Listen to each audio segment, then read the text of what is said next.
Last week, I heard an American colleague tell another, "Don't spill the beans about the surprise party." The non native speaker looked completely confused and asked, "What beans? We don't have any food here." Sound familiar? If you've ever been lost in a conversation because someone is using an expression that made no sense, you're not alone. Native speakers use idioms constantly, and understanding them is the difference between sounding like a textbook and sounding like a real person. I'm Dino, I'm your Irish business English teacher, and today I'm sharing 10 idioms that native speakers use each and every single day. Master these and you'll instantly sound more natural and confident in any English conversation. Here's the thing about idioms is that they're not just decorative language. They're essential for real communication. And when your American boss says we need to touch base, or your British colleague mentions it's a piece of cake, they expect you to understand these immediately. These 10 idioms appear in conversations, emails, meetings, and general chats constantly. By the end of this video, you'll not only understand them, you'll know exactly when and how to use them yourself. Let's dive straight in. The first one is break the ice. This means to start a conversation or make people feel comfortable in a social situation, especially when meeting for the first time. The phrase comes from ships breaking through ice to create a path for other ships to follow. Here's a sample sentence. John told a funny story at the beginning of the meeting to break the ice with the new clients. You'll hear this constantly in business settings. Someone might say, "Let's play a quick game to break the ice," or "That joke really was able to break the ice." The second idiom is spill the beans. Now, this phrase means to reveal a secret or share information that was supposed to be kept private. The origin comes from ancient Greece, where people voted by putting beans in containers, and if someone accidentally spilled them, the secret was voted and revealed. Sample sentence could be, Sarah accidentally spilled the beans about the surprise promotion during lunch. Native speakers use this all the time when someone reveals something they shouldn't have. Don't spill the beans about the party, or who spilled the beans about the new project. Moving on to number 3, hit the nail on the head. Now, this means to describe exactly what is causing a situation or problem, to be exactly right about something. Now, this comes from carpentry or woodwork. So when you hit the nail perfectly on its head, you accomplish your goal efficiently. Sample sentence. When Maria said the project failed because of poor communication, she really hit the nail on the head. You'll hear this when someone makes a particularly accurate observation. You hit the nail on the head with that analysis, or that comment really hit the nail on the head. Number 4, the ball is in your court. This means it's your turn to take action or make a decision. The responsibility is now yours. Now, this comes from tennis, where the ball being in your side of the court means it's your turn to play. Sample sentence could be, I've given you all the information you need for the proposal. Now the ball is in your court. This is extremely common in business English. I've done my part, so the ball is in your court now. Or we're waiting for approval, so the ball is in their court. Idiom number 5, bite the bullet. This means to face a difficult or unpleasant situation with courage and determination. Historically, soldiers would literally bite on bullets during surgery to help them endure pain before anesthesia existed. So a sample sentence for this is, I know the presentation will be challenging, but I need to bite the bullet and do it anyway. Native speakers use this when talking about doing something they really just don't want to do.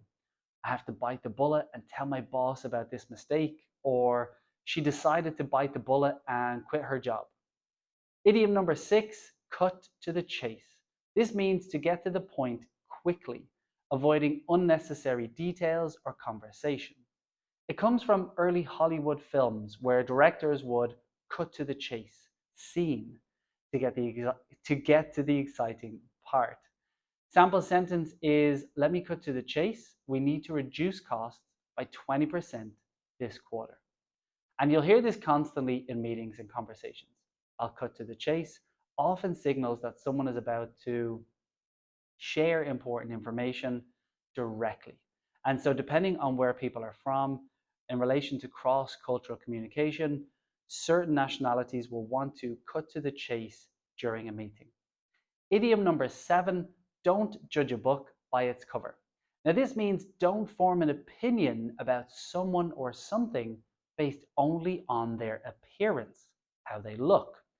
The literal meaning is obvious, so you can't know if a book is good just by looking at its cover. The sample sentence here is, I thought the small restaurant would have terrible food, but I learned not to judge a book by its cover. It was delicious. Native speakers use this when talking about first impressions. Don't judge a book by its cover. He may look young, but he's very experienced. The next idiom, number 8, is kill two birds with one stone. Now, this means to accomplish two different things with a single action. The phrase suggests the efficiency of achieving multiple goals simultaneously. Sample sentence here is, by walking to the meeting, I killed two birds with one stone. I got exercise and I arrived on time. This is perfect for describing efficiency. So taking this course kills two birds with one stone. I learn new skills and I get a certificate. Or the new system kills two birds with one stone. Moving on then to idiom number 9, let the cat out of the bag. This means to reveal a secret, usually accidentally. So historically, dishonest merchants or shopkeepers would sell customers a pig in a bag, but sometimes they would put a cat instead. So letting the cat out revealed the deception and the lie.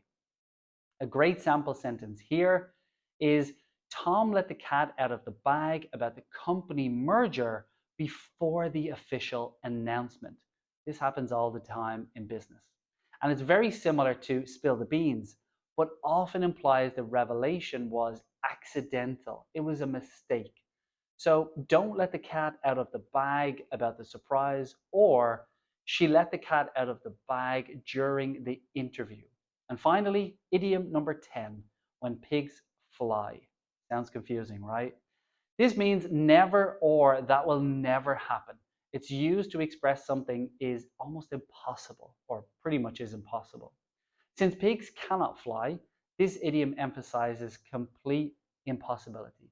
The sample sentence here is, he'll clean his office when pigs fly, meaning it's never going to happen. Native speakers use this for humorous emphasis about impossible things. I'll wake up early on weekends when pigs fly, or she'll admit she was wrong when pigs fly. So there you have it. There are the 10 idioms that native speakers use both in business and real life situations pretty much constantly. So break the ice, spill the beans, hit the nail on the head. The ball is in your court. Bite the bullet, cut to the chase. Don't judge a book by its cover. Kill two birds with one stone. Let the cat out of the bag, and when pigs fly. The key is to start these gradually in your conversations. So as a teacher, when I tell my students, maybe just pick one or two that feel natural to you, and you can start practicing more in your conversations. If you're going to try and use them all at once, it will be too much and be very overwhelming for you. So don't do that. Now, here's my challenge to you. In the comments below, write a sentence using one of these idioms, and I want to see which ones you choose and how you use them in context. Also, you can let me know if you've ever heard of these idioms before. Did they confuse you, or did you understand them right from the beginning? And if you found this helpful, make sure to subscribe and hit the notification bell. I'm constantly creating content to help you sound more natural and confident in English. Next video, I'll be covering 10 British versus American idioms that confuse everyone. You won't want to miss that. Thanks for watching, and remember, learning idioms like this is like riding a bike. Once you get the hang of it, you'll never forget. Slán go fóill, and I'll see you in the next video.